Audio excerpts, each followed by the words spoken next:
بسم اللہ الرحمن الرحیم۔ محترم ناظرین، السلام علیکم ورحمۃ اللہ وبرکاتہ۔ آئیے طوبہ درخت اور جنت کی سیر کریں۔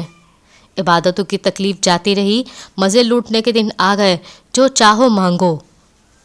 حضرت وہاب رحمہ اللہ تعالیٰ کہتے ہیں کہ جنت میں ایک درخت ہے جس کا نام طوبہ ہے، جس کے سائے تلے سوار 100 سال تک چلتا رہے گا لیکن ختم نہ ہوگا۔ اس کی تر و تازگی کھلے ہوئے چمن کی طرح ہے، اس کے پتے بہترین اور عمدہ ہیں، اس کے خوشے امبرین ہیں، اس کے کنکر یاقوت ہیں، اس کی مٹی کافور ہے، اس کا گارا مشک ہے، اس کی جڑ سے شراب کی، دودھ کی اور شہد کی نہریں بہتی ہیں۔ اس کے نیچے جنتیوں کی مجلسیں ہوں گی، یہ بیٹھے ہوئے ہوں گے، ان کے پاس فرشتے اونٹنیاں لے کر آئیں گے جن کی زنجیریں سونے کی ہوں گی، جن کے چہرے چراغ جیسے چمکتے ہوں گے، بال ریشم جیسے نرم ہوں گے، جن پر یاقوت جیسے پالان ہوں گے، جن پر سونا جڑاؤ ہوگا، جن پر ریشمی جھولے ہوں گی۔ وہ اونٹنیاں ان کے سامنے پیش کریں گے اور کہیں گے یہ سواریاں تمہیں بھجوائی گئی ہیں اور دربار خدا میں تمہارا بلاوا ہے۔ یہ ان پر سوار ہوں گے، وہ پرندوں کی رفتار سے بھی تیز رفتار ہوں گے۔ جنتی ایک دوسرے سے مل کر چلیں گے، اونٹنیوں کے کان سے کان بھی نہ ملیں گے، پوری فرما برداری کے ساتھ چلیں گے۔ راستے میں جو درخت آئیں گے وہ خود بخود ہٹ جائیں گے کہ کسی کو اپنے ساتھی سے الگ نہ ہونا پڑے۔ یوں ہی رحمان الرحیم خدا کے پاس پہنچیں گے، خدا تعالیٰ اپنے چہرے سے پردے ہٹا دے گا، یہ اپنے رب کو دیکھیں گے اور کہیں گے اللہم انت السلام ومنک السلام وحق لک الجلال والاکرام۔ ان کے جواب میں اللہ رب العزت فرمائے گا انا السلام ومنی السلام، تم پر میری رحمت سابق ہو چکی اور محبت بھی۔ میرے ان بندوں کو مرحبا ہو جو بن دیکھے مجھ سے ڈرتے رہے، میری فرما برداری کرتے رہے۔ جنتی کہیں گے باری تعالیٰ، نہ تو ہم سے تیری عبادت کا حق ادا ہوا، نہ تیری پوری قدر ہوئی، ہمیں اجازت دے کہ تیرے سامنے سجدہ کریں۔ اللہ تعالیٰ فرمائے گا یہ محنت کی جگہ نہیں، یہ نہ عبادت کی، یہ تو نعمتوں، راحتوں اور مالا مال ہونے کی جگہ ہے۔ عبادتوں کی تکلیف تو جاتی رہی، مزے لوٹنے کے دن آ گئے، جو چاہو مانگو تمہارا رب عطا کرے گا۔ بس جو شخص جو کچھ مانگے گا میں اس کو عطا کروں گا۔ بس یہ مانگیں گے، کم سے کم سوال والا کہے گا کہ خدایا تو نے دنیا میں جو پیدا کیا تھا جس میں تیرے بندے ہائے وائے کر رہے تھے، میں چاہتا ہوں کہ شروع دنیا سے آخر تک دنیا میں جتنا کچھ تھا مجھے عطا فرما۔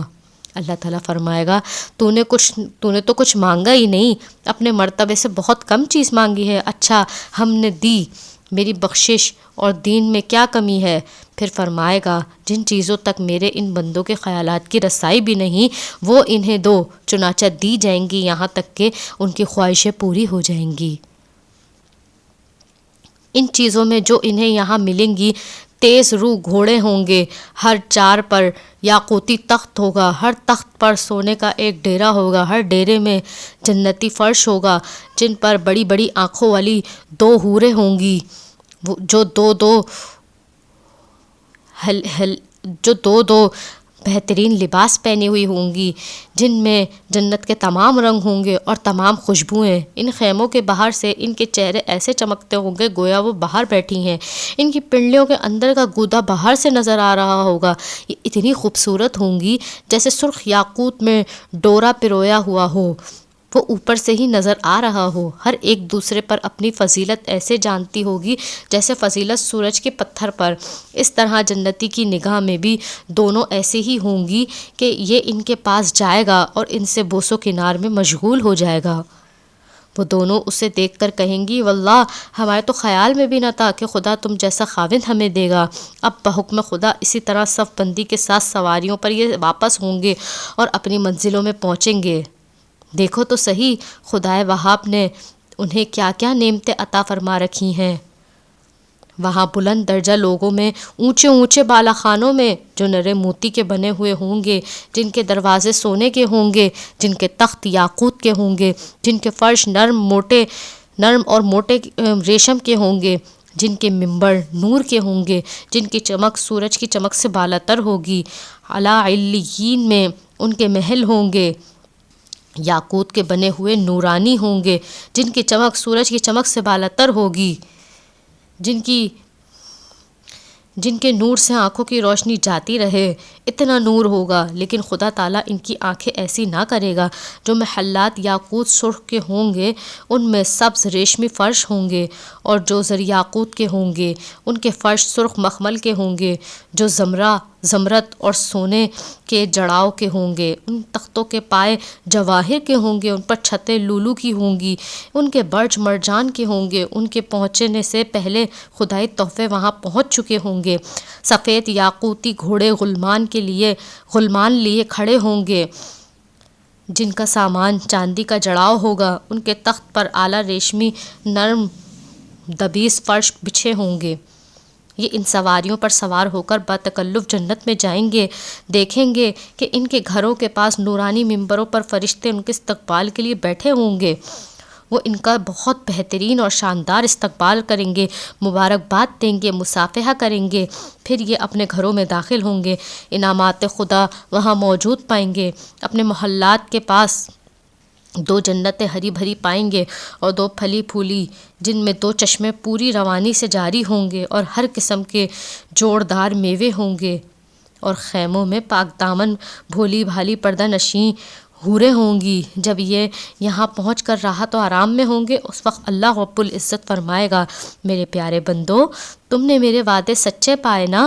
کیا تم میرے ثوابوں سے خوش ہو گئے؟ وہ کہیں گے، خدایا ہم بہت خوش ہو گئے، بہت ہی رضامند ہیں، دل سے راضی ہیں، کلی کھلی ہوئی ہے، کلی کھلی ہوئی ہے، تو بھی ہم سے خوش رہ۔ اللہ تعالیٰ فرمائے گا، اگر میری رضامندی نہ ہوتی تو میں اپنے اس مہمان خانے میں تمہیں کیسے داخل ہونے دیتا، اپنا دیدار کیسے دکھاتا؟ میرے فرشتے تم سے مصافحہ کیوں کرتے؟ تم خوش رہو، بآرام رہو، تمہیں مبارک ہو، تم پھلو پھولو اور سکھ چین اٹھاؤ۔ میرے یہ انعامات گھٹنے اور ختم ہونے والے نہیں۔ اس وقت وہ کہیں گے، خدا ہی کی ذات ہے جو تعریف کے لائق ہے، جس نے ہم سے رنج و غم کو دور کر دیا اور ایسے مقام پر پہنچایا جہاں ہمیں کوئی تکلیف اور مشقت نہیں۔ یہ اسی کا فضل ہے، وہ بڑا ہی بخشنے والا اور قدردان ہے۔ اس کی تعریف کے کیا ہی کہنے، جس نے اتنی خوبصورت جنت بنائی۔ اس کے بعض شواہد بھی موجود ہیں، چنانچہ صحیحین میں ہے، اللہ تعالیٰ اپنے بندے سے جو سب سے اخیر میں جنت میں جائے گا فرمائے گا کہ مانگ، وہ مانگتا جائے گا، اللہ کریم دیتا جائے گا، یہاں تک کہ اس کا سوال پورا ہو جائے گا۔ اب اس کے سامنے کوئی خواہش باقی نہیں رہے گی، تو اب اللہ تعالیٰ خود اس سے یاد دلائے گا کہ یہ مانگے گا اور پائے گا، جو مانگے گا وہ پائے گا۔ پھر اللہ تعالیٰ فرمائے گا، یہ سب میں نے تجھے دیا اور اتنا ہی اور بھی 10 مرتبہ عطا فرمایا۔ مسلم شریف میں ہے کہ اللہ تعالیٰ فرمائیں گے، اے میرے بندو، تمہارے اگلے پچھلے انسان جنات سب ایک میدان میں کھڑے ہو جائیں اور مجھ سے دعائیں کریں اور مانگیں، میں ہر ایک کے تمام سوالات پورے کروں گا، لیکن میرے ملک میں میری ملکیت میں اتنی بھی کمی نہ آئے گی جتنی کمی سوئی کو سمندر میں ڈبونے سے سمندر کے پانی میں آئے۔ واہ میرے مالک، تیری ذات بہت قدردان اور مہربان ہے۔ تمام تعریفیں اس رب کے لیے ہیں جس نے سمندر کو بنایا، آسمان و زمین کو بنایا۔ بے شک ہر انسان کا نامہ اعمال دائنے ہاتھ میں ہو۔